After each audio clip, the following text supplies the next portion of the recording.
Child conservation foundation और राष्ट्रीय सेवा भारती के साथ हर माह होने वाली वेबिनार की श्रृंखला की ये 307वीं वेबिनार है। हर माह हमारा प्रयास रहता है कि हम बच्चों से जुड़े विषयों पर आपके समक्ष कुछ तकनीकी पक्ष, चाहे वो कानूनी रूप से हो या सामाजिक रूप से हो, लेकर के आए, जिससे समाज में कुछ परिवर्तन हो सके या इसमें जो जुड़े हुए हैं, जो लोग बच्चों के क्षेत्र में काम कर रहे हैं, उसका प्रबोधन किया जा सके। इसी क्रम में आज फिर हम एक महत्वपूर्ण विषय के साथ आपके समक्ष उपस्थित हैं। आप सभी को 12वें योग दिवस, अंतर्राष्ट्रीय योग दिवस की हार्दिक शुभकामनाएं। अगर ये कहा जाए कि भारत योग को लेकर के विश्व गुरु था, पहले भी आज भी है, या योग विश्व में भारत की देन है, तो अतिशयोक्ति नहीं होगी। योग की अगर हम परिभाषा की बात करें तो एक प्राचीन भारतीय जीवन शैली वैज्ञानिक रूप से पूरी तरह से वैज्ञानिक है, जो शरीर, मन और आत्मा को एक साथ जोड़ने का काम करती है।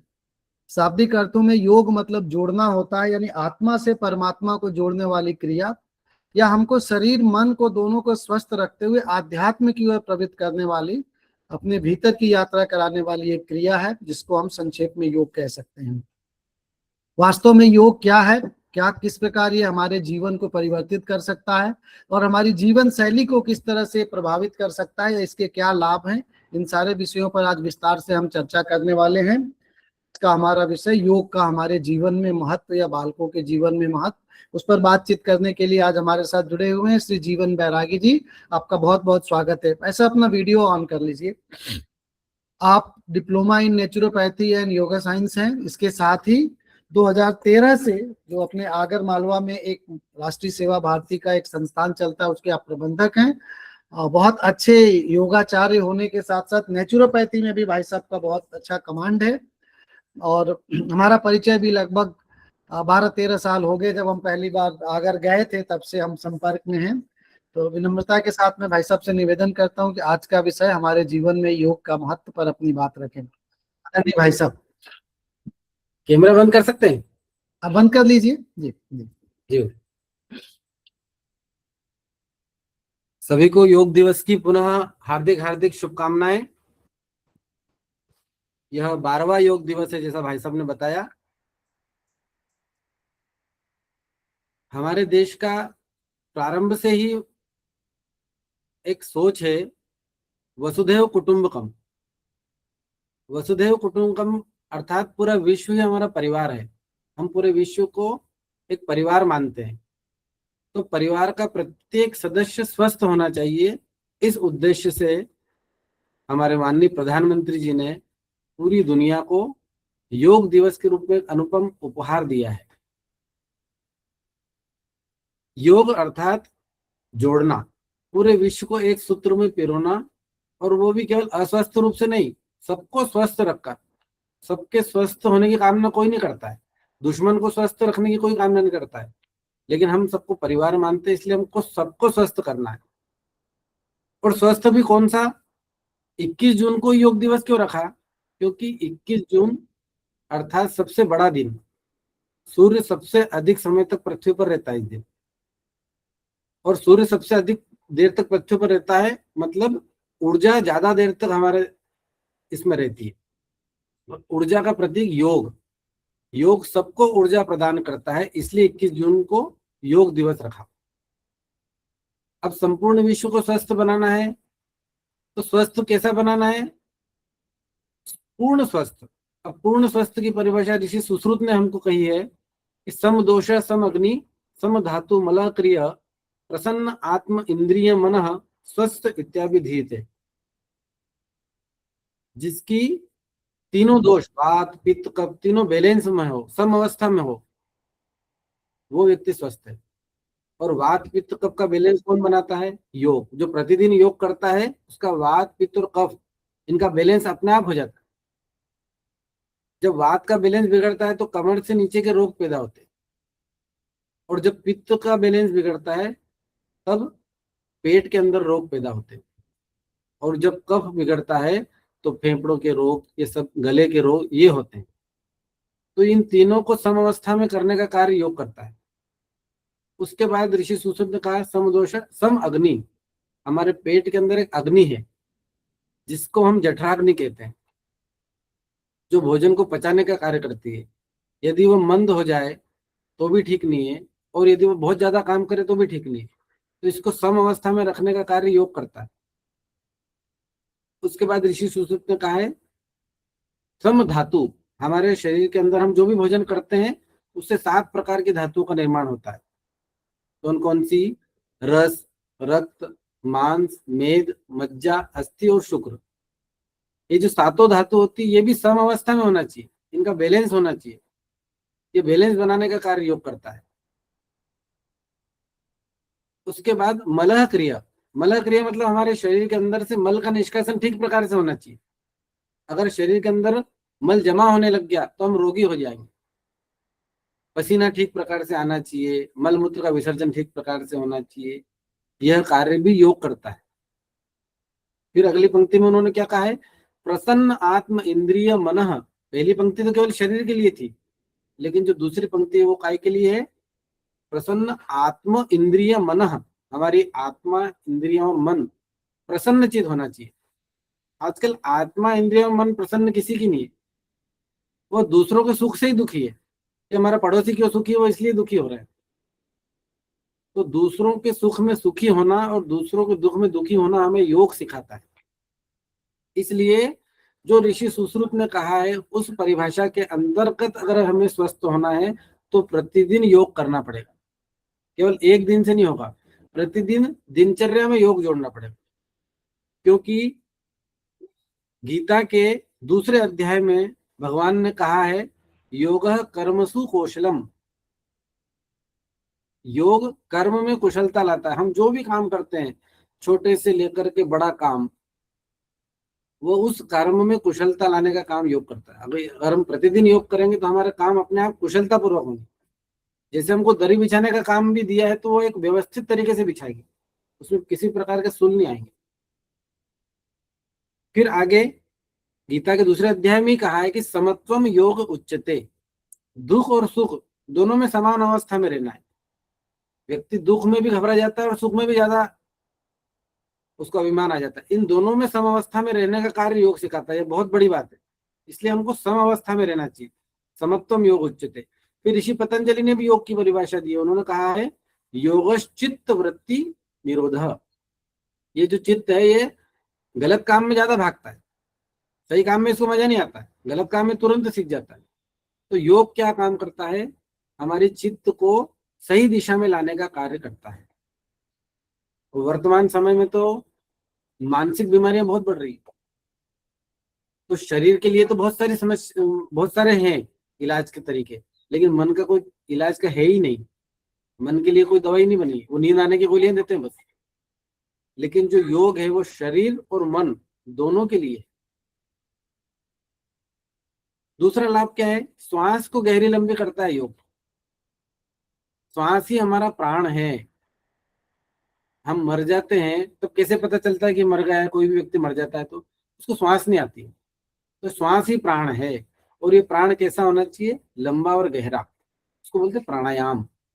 जितनी गहरी लंबी श्वास होगी उतने ही हम स्वस्थ होते जाएंगे। कछुआ धीरे धीरे सांस लेता है तो बहुत लंबे समय तक जीता है, परंतु कुत्ता जल्दी जल्दी सांस लेता है, जल्दी मर जाता है। हमको ज्यादा जीना नहीं है, लेकिन जितना भी जीना है वो स्वस्थता पूर्वक रहना है, बीमार नहीं रहना है। क्योंकि बीमार व्यक्ति परिवार पे भी बोझ है और राष्ट्र पे भी बोझ है। तो हमको किसी पर भी बोझ नहीं बनना है, इसलिए योग करना है। हमारा जो ब्लड सर्कुलेशन है, रक्त संचार है, इसको व्यवस्थित करने का काम योग करता है। रोग प्रतिरोधात्मक क्षमता बढ़ाता है। और जैसे ही मौसम बदलता है हम बीमार हो जाते हैं, छींकें आने लग जाती है, सर्दी जुकाम हो जाता है, बुखार आ जाता है।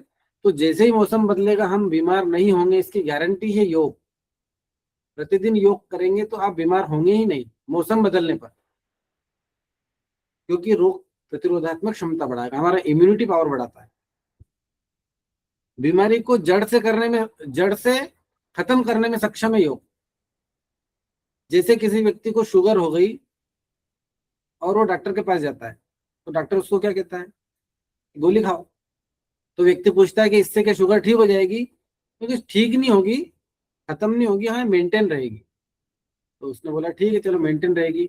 वो 1 साल तक कंटिन्यू दवाई खाता है और फिर से डॉक्टर के पास जाता है और जब चेक कराता है तो और ज्यादा निकलती है। तो डॉक्टर उसको कहता है कि 2 गोली खाओ, फिर 3 गोली खाओ, फिर इंसुलिन पे आ जाओ, और वो जड़ से खत्म नहीं होती। केवल एकमात्र गारंटेड इलाज है, वो है योग। वो शुगर को धीरे धीरे धीरे धीरे कम करता है और फिर आखिरी में खत्म कर देता है। अर्थात गोलियों की आवश्यकता नहीं पड़ती, अपना मेंटेन रखता है। ये शक्ति केवल योग में है, किसी गोली में नहीं है। और योग का सबसे अच्छा क्या है, किसी भी उम्र का व्यक्ति कर सकता है, बच्चे से लेकर बूढ़े तक। और व्यायाम, व्यायाम एक निश्चित उम्र का व्यक्ति कर सकता है। व्यायाम से थकान आती है और योग से थकान मिटती है, तो हमको थकान को मिटाना है।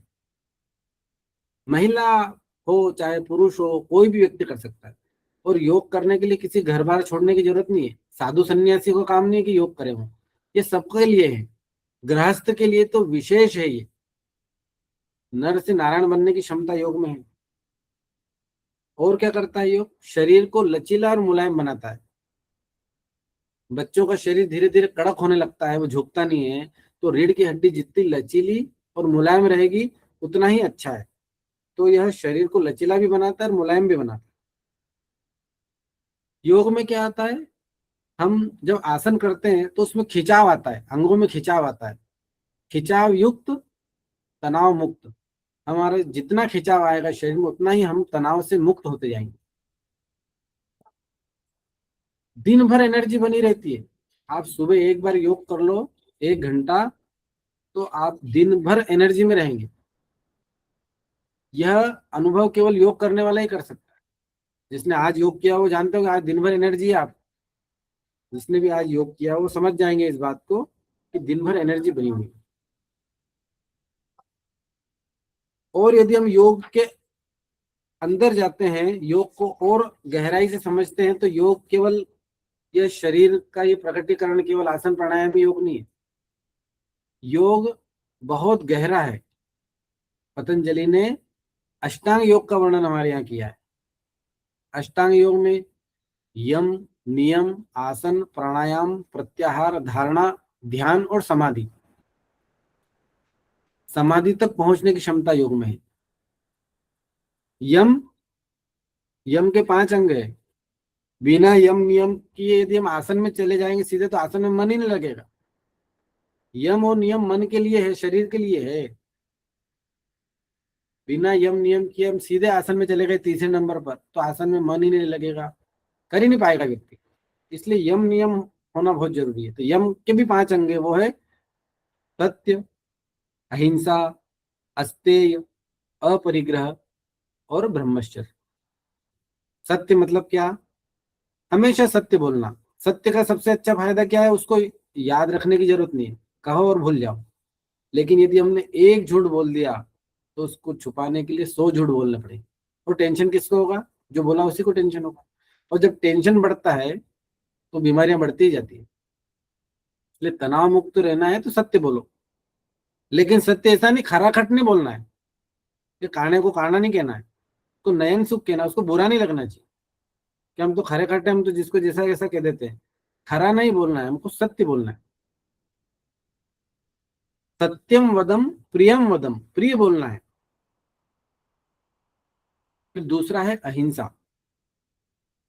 अहिंसा मतलब किसी को भी मन, वचन, कर्म से नुकसान नहीं पहुंचाना, यही अहिंसा है। अहिंसा परमो धर्म। यदि हम किसी को मारेंगे, पीटेंगे, टेंशन देंगे तो हमको भी होगा। हमको होगा तो बीमारी और बढ़ेगी। तीसरा है अस्तेय। अस्तेय मतलब क्या, चोरी नहीं करना, बिना पूछे किसी की चीज नहीं लेना।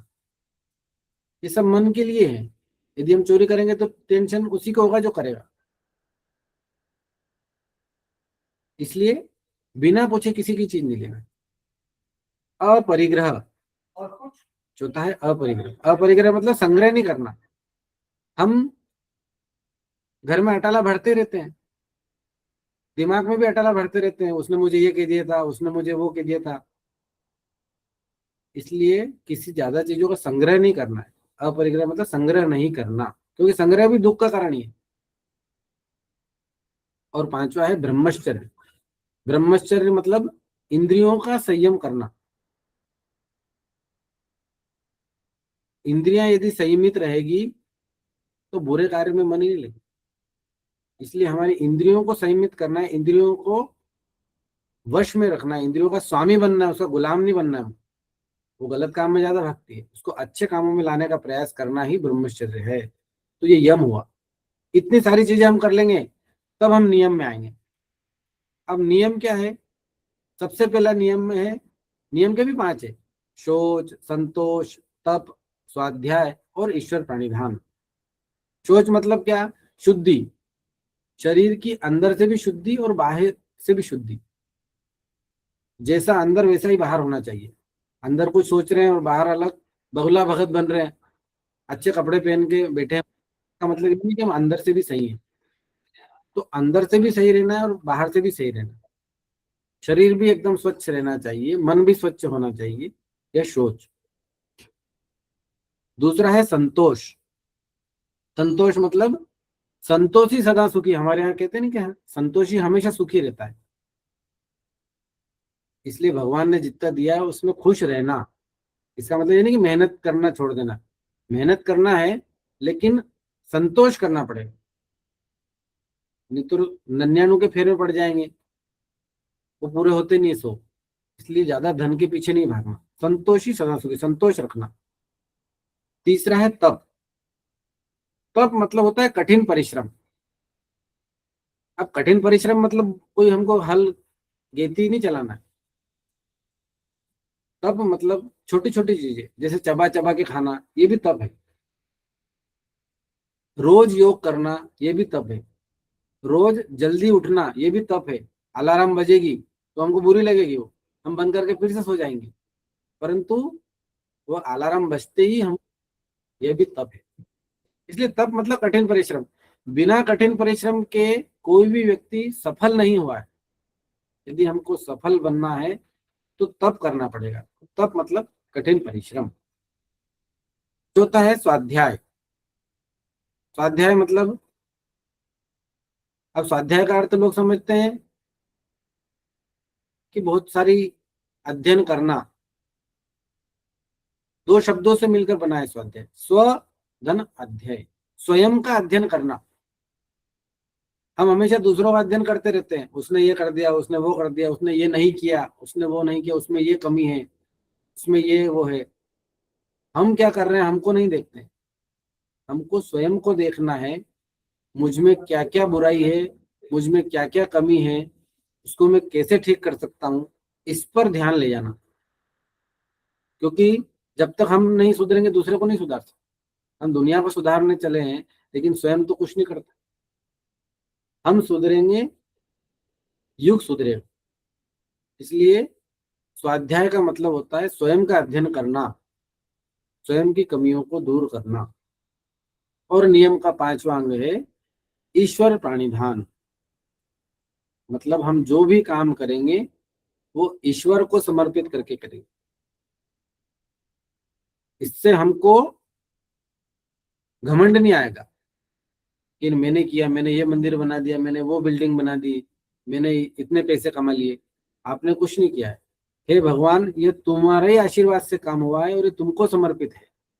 तो ईश्वर प्राणिधान मतलब जो भी कार्य करना वो ईश्वर को समर्पित करके करना, ये नियम। जब यम नियम से हम आगे बढ़ेंगे तब तीसरा आएगा आसन।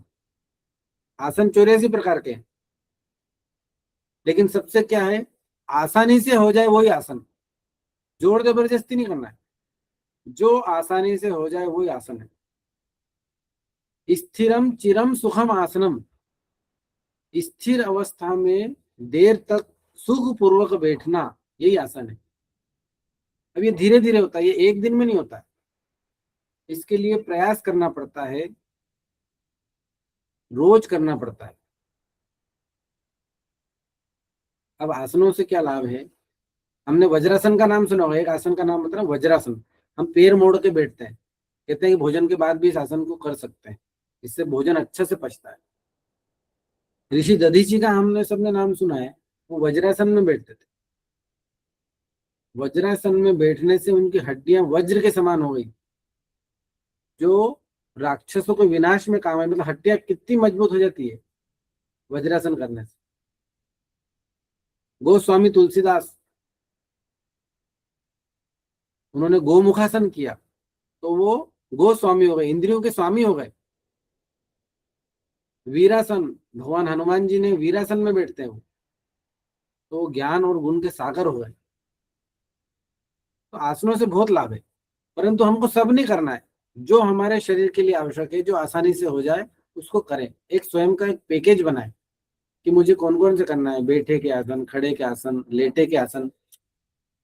उस हमारा एक पैकेज बनाना है, एक 20 मिनट का, 45 मिनट का, 1 घंटे का, जितना हम कर सकते हैं वो सब पैकेज बनाना है, उसमें सभी आना चाहिए। और चौथा है प्राणायाम। जैसा मैंने बताया, प्राण धन आयाम। प्राण मतलब श्वास, आयाम मतलब उसको गहरा लंबा करना। उसके अनेक नाम हैं, कपालभाति, भ्रामरी, भस्त्रिका, अनुलोम विलोम। ये उसके अलग अलग प्रयोग है श्वास को गहरी लंबी करने के। श्वास लेना, थोड़ी देर रोकना, फिर उसको छोड़ना, ऐसे प्रयोग करते रहना, यही प्राणायाम है। लेकिन कोरोना में क्या हुआ था? कोरोना में श्वास ही कम पड़ी थी, श्वास कम हो रही थी, लोग की ऑक्सीजन कम आ रही थी। ऐसे समय में हमको श्वास का महत्व पता चला। लेकिन जो प्रतिदिन योग कर रहा था वो कोरोना में भी स्वस्थ रहा। कोरोना में हमने अनेक लोगों को योग कराया ऑनलाइन, और वो सारे लोगों को हमने क्वारंटाइन में भी योग कराया, और वो स्वस्थ रहे, उनको कोई कोई बीमारी नहीं आई, वो घबराए भी नहीं। ऐसे प्राणायाम का एक आपको लाभ बताता हूँ, श्वास का कितना महत्व है। एक पेशेंट के घर हम गए, जिसको डॉक्टरों ने कह दिया था कि इसकी बस सेवा करो, अब ये ज्यादा समय तक नहीं जिएंगे, बस अब इनकी सेवा करो। तो हमने कहा इनको क्या हो गया कि इनको ऐसी बीमारी हुई कि अभी ठीक नहीं हो सकती, बस इनकी बेड बेड रेस्ट जिसको बोलते हैं, बस सेवा करो। तो हमने उनका कहा कि ठीक है सेवा करो, परंतु इनके जो पीठ के नीचे एक तकिया लगा दो। तो उससे क्या होगा, फेफड़े फैल जाएंगे, और जब फेफड़े फैलेंगे तो श्वास गहरी लंबी आना शुरू होगी। तो जब श्वास गहरी लंबी होगी तो 1-2 दिन में उनके हाथ हिलने लगे,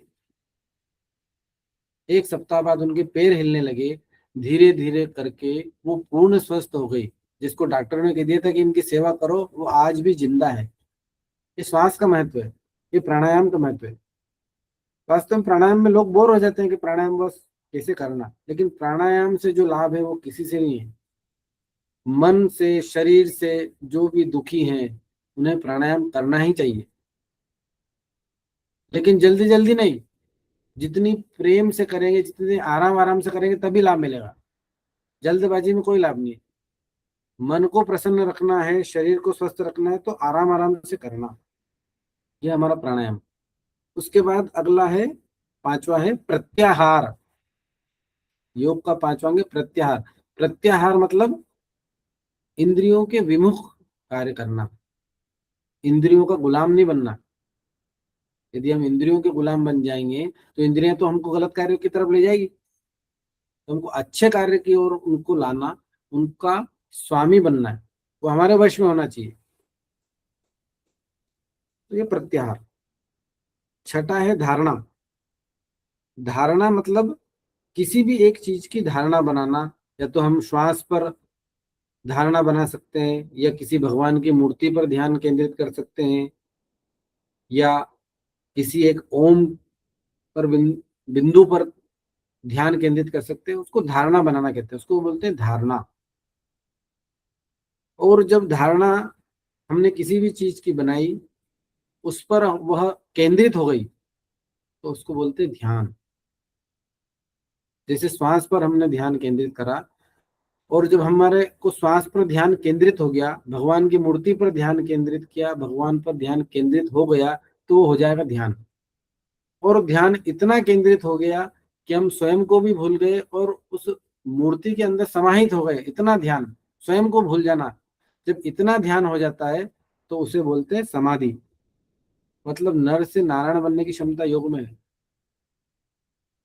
पूरी दुनिया को स्वस्थ करने का कार्य करना है तो योग करना पड़ेगा। और बच्चों के लिए तो विशेष है योग, क्योंकि बचपन में सीखने की क्षमता बहुत अच्छी रहती है। एक छोटे बच्चे को कोई बात सिखाएंगे तो वो जल्दी सीख जाता है, बड़े जितनी जल्दी नहीं सीख सकते। इसलिए बचपन से ही उसको योग में डाल दो, उसको रोज योग क्लास में जोड़ो, योग कराओ। तो योग से उस बचपन में ही संस्कार एक बार जो आ जाता है वो जिंदगी भर बना रहता है। जिससे बचपन में हम तैरना सीख जाते हैं तो कभी भूलते ही नहीं, इसलिए बचपन में योग सिखा दो। होता ही नहीं, शरीर कड़क हो जाता है, बच्चों का शरीर लचीला रहता है, तो वो ठीक प्रकार से कर सकते हैं। जीवन भर स्वस्थ रहना है तो बचपन से ही योग शुरू करना पड़ेगा। बीच में जैसे आज बहुत सारे ने योग किया होगा तो रेड मूडी नहीं होगा, लगा होगा, बहुत दिनों में करते हैं। लेकिन बच्चे करते हैं तो एकदम ठीक अवस्था में योग करते हैं, क्योंकि वो एक कोरी चीज है, उसको सिखाना बहुत सरल है, उसकी हड्डियां नरम है। इसलिए बच्चों को योग क्लास में भेजना ही चाहिए। योग घर पे करा सकते तो घर पे कराइए, ऑनलाइन कराइए, जिस भी प्रकार से करा सकते हैं वो कराइए। मैं तो भाई साहब राघवेंद्र जी से भी आग्रह करूंगा कि विद्यालयों में योग को अनिवार्य करें। 1 घंटा हर छात्र के लिए योग होना ही चाहिए, क्योंकि इस उम्र में ही योग की आदत पड़ जाएगी। और जैसा इस बार मोदी जी ने, भारत सरकार ने कहा है कि योगा फॉर हेल्दी एजिंग, मतलब स्वस्थ वृद्धावस्था के लिए योग। तो स्वस्थ वृद्धावस्था में कब पहुंचेंगे हम? जब बचपन से योग शुरू करेंगे। एक दिन में नहीं होगा, बचपन से ही योग के संस्कार मन में डाल देंगे, योग करेंगे, अभ्यास भी हो जाएंगे, तो हमारी उम्र लंबी होगी और स्वस्थता पूर्वक बीतेगी। आज के अवसर पर मुझे इतना ही कहना है, और भाई साहब से आग्रह करता हूँ कि और आगे कार्यक्रम को जी, तो बहुत अच्छी भाई साहब, छोटी छोटी जानकारियों के माध्यम से आपने योग का महत्व और किस प्रकार से योग का हम करके बीमारियों से दूर रह सकते हैं। और एक बहुत अच्छी बात है हमारी पद्धति में और एलोपैथी में कि योग या हमारी जितनी भी मेडिसिन सिस्टम है वो बीमारी पर जड़ से प्रहार करती है, उसको खत्म करने का काम करती है, जबकि एलोपैथी उसको कंट्रोल कर सकती है। एक की जगह 2 मेडिसिन कर देते हैं, 2 की जगह 3 मेडिसिन कर देते हैं। तो दवाइयों का कम से कम प्रयोग करें, योग का ज्यादा से ज्यादा प्रयोग करें। सत्र ओपन है, अगर किसी के कुछ प्रश्न है तो हम भाई साहब से प्रश्न ले सकते हैं। अभी हमारे पास समय है, हैंड रेज करके हम बात कर सकते हैं। प्रमोद जी ने हैंड रेज किया था, भाई साहब अपना प्रश्न रखें। प्रमोद मिश्रा जी। जी जी जी भाई साहब, सबको बहुत बहुत धन्यवाद अंतर्राष्ट्रीय योग दिवस की। अभी आदरणीय भाई साहब ने बताया कि एक व्यक्ति ज्यादा बीमार था, उसको तकिया लगाने से तो ऑक्सीजन लेवल उसका बढ़ गया। तो पूछना चाह रहे तकिया कहाँ लगाई जाए और तकिया लगाने से कैसे ऑक्सीजन लेवल बढ़ता है, थोड़ा समझाने की कष्ट करें। जैसे पीठ के नीचे हम तकिया लगाएंगे, जैसे सीधे लेटे हुए हैं जी जी जी और पीठ के नीचे तकिया लगाएंगे तो क्या होगा? जी फेफड़े फैलेंगे, जी जी और जब फेफड़े फैलेंगे तो श्वास अपने आप गहरी लंबी होगी, जी और जब श्वास गहरी लंबी होगी तो रोग दूर भागते जाएंगे, क्योंकि फेफड़े ही सबसे कमजोर होते हैं। जब फेफड़े जब मजबूत बनेंगे तो रोग से लड़ने की क्षमता आ जाएगी, रोग प्रतिरोधात्मक क्षमता अपने आप आती है। जी जी जी जी। जी। तो चलिए ठीक है, और कुछ एक्सरसाइज करना पड़ेगा कि ये सिर्फ तकिया लगाने से फेफड़े में थोड़ा प्रभाव पड़ता है पॉजिटिव? फिर धीरे धीरे प्राणायाम पे उनको अपन ले जाए। अब जब वो जी हिलने लग जाए, डुलने लग जाए, तो फिर जी अपन प्राणायाम जी जी जाएंगे तो ज्यादा लाभ। जी जी। ब्रजेश चलिए, भाई सिवान से हैं, अपना प्रश्न रखें ब्रजेश बहुत भाई। बहुत धन्यवाद जी। आवाज बंद, आप माइक बंद है आपका सर। जी, आवाज नहीं आ रही आपकी, माइक तो चालू है, बंद है।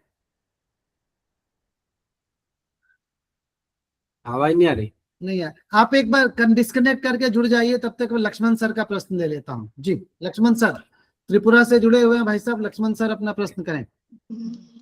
नमस्ते सभी को। आज बहुत स्मरणीय दिन है, योगा दिवस। इस योगा दिवस तो आज भी मैं पालन किया था। मैं भी I have also participated in the district level yoga दिवस, but I like to emphasize the matter that should be practiced in the house every day, every child. First, our body is the first thing. हमारा शरीर तो सबसे पहले thing. शरीर नहीं है तो कोई साधन भोजन नहीं कैसे करेगा, स्टडी कैसे करेगा, कोई किसी का बेनिफिट कैसे करेगा। So we like to give the more importance for the health, definitely with the help of yoga. I think my proposal that every child should get the guidance from his own parents as well as from the teachers and the seniors who are adjacent to him. That's why our everything will be saved. हमारा देश में जो संपद है, human is the property, most property. इस पर तो Swami Vivekananda toll, सबसे महामूल्यवान धन है तो मनुष्य। तो मनुष्य से ज्यादा धन क्या है? तो मनुष्य को सब कुछ शांति रहने के लिए, स्टेबल रहने के लिए हम तो बोला, हम सर्वे सुखिनो भवन्तु सर्वे भद्राणि पश्यन्तु माँ कुछ दुख भाग भवेत् ओम सर्वे भवन्तु सुखिनः। ये भारत का ये स्लोगन है, ये वेद वेदांत का स्लोगन है। तो किसी को कोई कुछ करना चाहिए तो अपना स्वास्थ्य जरूरी रहना चाहिए। जैसा हमारे स्पीकर ने बताया, हम किसी से रोग से बहु बीमारी लोग पेशेंट वो अच्छा हो गया। Even to some extent, it's my knowledge during the COVID period, they avoided the COVID injection also, but they are living very nicely only due to the regular practice of yoga. So I think this should be continued. This should be practiced in everybody. Ji How it can be implemented in the every house? What will be the opinion of our speaker today, please? ऐसा इनका प्रश्न है कि हम हर घर में किस प्रकार उसको इम्प्लीमेंट कर सकते हैं या किस प्रकार लागू कर सकते हैं। इसके लिए तो सबको प्रयास करना पड़ेगा। हर घर में योग पहुंचाना है तो पहले बच्चों के माध्यम से ही होगा वो, क्योंकि बच्चा स्कूल जाता है और जब स्कूल में योग सीख के आएगा और वो बच्चा योग करेगा तो धीरे धीरे वह पूरा परिवार योगी बन जाएगा। इसलिए वो स्कूलों से ही हो सकता है। जी हम चूंकि CWC में हैं, हम भी कर सकते हैं। जहाँ स्कूलों में जहाँ जाते हैं, अपने प्रयत्नों से एक बार वहाँ चर्चा करके बात कर सकते हैं कि योग की एक कक्षा रख सकते हैं क्या। ऑफिशियली हम बात नहीं कर सकते, पर अनऑफिशियली जहाँ भी हम जाते हैं कर सकते हैं। ब्रिजेश भाई अपना प्रश्न रखें। ब्रिजेश जी। हाँ, सभी को प्रणाम। आवाज आ रही है सर? जी आ रही है जी। सर हमारे यहाँ ऑब्जर्वेशन होम में एक योग शिक्षक आते हैं और डेली 1 घंटा योग कराते हैं, और मैं 50 बसंत पार करने वाला हूँ, और इसमें कुछ कहीं ना कहीं योग का भी बहुत योगदान है। सर ने कहा विद्यालय से, मेरा उसमें एडिशन है कि घर में जो बुजुर्ग हैं उनको भी करना चाहिए, तो माहौल बनेगा। तो भाई साहब ने बताया ही वो तो कि भाई किसी भी एज में कर सकते हैं, कोई भी कर सकता है, उसमें तो कोई प्रतिबंध है ही नहीं। काफी सर 10-12 घंटे काम करता हूँ, 2015 से शुगर है। अच्छा जी जी लेकिन एक 24 घंटे को अपने को ठीक रखना है, 23 घंटे को तो 1 घंटा शरीर को देना पड़ेगा। और वास्तव में आपने सही बोला कि जब वृद्ध व्यक्ति, घर का मुखिया व्यक्ति योग करेगा तो उसको देख के और भी करेंगे, क्योंकि ये योग देखने से होता है, किसी को जबरदस्ती नहीं करा सकते। यदि हम स्वस्थ होकर के घूमेंगे मोहल्ले में तो क्या करते हो आप, क्या हम योग करते हैं तो दूसरे भी करेंगे ऐसा। जी गायत्री जी भी बिहार से जुड़ी हुई हैं, अपना प्रश्न रखें गायत्री जी। हाँ नमस्ते सर। नमस्ते सर, दोनों सर को। सर हम कुछ पूछना तो नहीं चाह रहे हैं, हम ये बताना चाह रहे हैं कि हम लोग सर अपने होम पे योगा क्लास स्टार्ट करवा दिए पिछले 1 महीने से, और बहुत अच्छा चल रहा है सर उन लोग का। जैसा कि आप सर वहाँ पे हम लोग को ट्रेनिंग में भी बताए थे कि कि आप लोग अपने तरफ से कुछ प्रयास कीजिएगा। तो सर ये प्रयास हम लोग किए और हम लोग का बहुत सफल रहा। और सर एक बात जी, और तो थी। इसमें तो आप जैसे योग कर रहे हैं ना, बच्चों के साथ धीरे से अगर मेडिटेशन भी जोड़ लेंगे उसमें, और कभी अगर समय हुआ तो हम भाई साहब से बात करके, जीवन जी भाई साहब से एक जी लिंक जी के माध्यम से थोड़ा बहुत मेडिटेशन की क्लास भी कर सकते हैं। तो ध्यान अगर उसमें जुड़ जाएगा तो मुझे लगता है और अच्छा होगा। बाकी गाइडेंस जीवन जी भाई साहब देंगे इस पर। जी भाई साहब। सर गवर्नमेंट ऑफ बिहार का सर प्रोटोकॉल में है, अच्छा जी, सीसीआई में। ठीक है। ये सीसीआईज के तो प्रोटोकॉल में सभी में है, मतलब वो तो मॉडल रूल्स में ही लिखे हुए हैं। जी जी। और आप लोग उसको प्रैक्टिस कर रहे हैं, करवा हाँ, रहे हैं। तो है सर, प्रैक्टिस में है। हाँ, हम सर लोग भी कहीं कहीं योगा करा वाला पाते हैं। बहुत, और मतलब कल आज जो योगा का पिक वगैरह आया है सर, हम तो नहीं जा पाए। मतलब देख के सर बहुत खुशी हो रहा है कि एक हम लोग का छोटा सा प्रयास मतलब बहुत अच्छा ये रहा। और सर एक चीज और कहना चाहेंगे, बचपन से ही सर मेरे यहाँ मतलब योग तो कोई नहीं करता था, पर हम अपने दोनों बच्चों को सिखाए। जी तो बेटा तो मेरा कंटिन्यू नहीं रहा, पर बेटी मेरी शुरू से ही योग मतलब हर दिन वो आधा घंटा जरूर करती है, जी चाहे वो हॉस्टल में रहे या फिर छुट्टी में आए, कभी भी आए। तो सर का ये बात मतलब पूरी तरह से हम सहमत हैं कि मतलब बचपन से ही जो आप डालेंगे बच्चे में वो आएगा।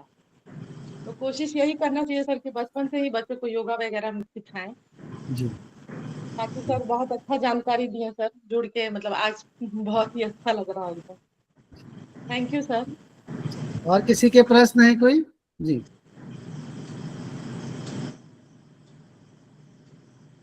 अभी है हमारे पास समय, हम दो एक प्रश्न ले सकते हैं। नमस्कार सर, नमस्ते। मेरा नाम स्नेहा मिश्रा है। मैं क्लास 10 की स्टूडेंट हूँ। मेरा एक प्रश्न है जी कि बच्चियों के लिए ऐसा कौन सा योगा है जो ज्यादा फायदेमंद है उनके स्वास्थ्य को लेके। जी भाई साहब, बच्चियों के लिए क्या आसन योग हो सकता है जो उनको स्वास्थ्य के लिए फायदेमंद हो? देखो सारे आसन सभी के लिए है, परंतु जो सूर्य नमस्कार यदि हम करेंगे तो बहुत अच्छा लाभ मिले उसमें।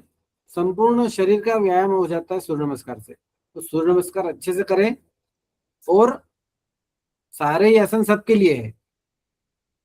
विशेष करके जो बद्ध कोणासन है वह बहुत ज्यादा महिलाओं के लिए, बच्चियों के लिए सबसे अच्छा है। जी। जो बद्ध कोणासन, जो दोनों पैर मोड़ करके पकड़ के, तितली आसन भी जिसको अपन कहते हैं, हाँ जी तितली जी। आसन सबके लिए बहुत अच्छा है।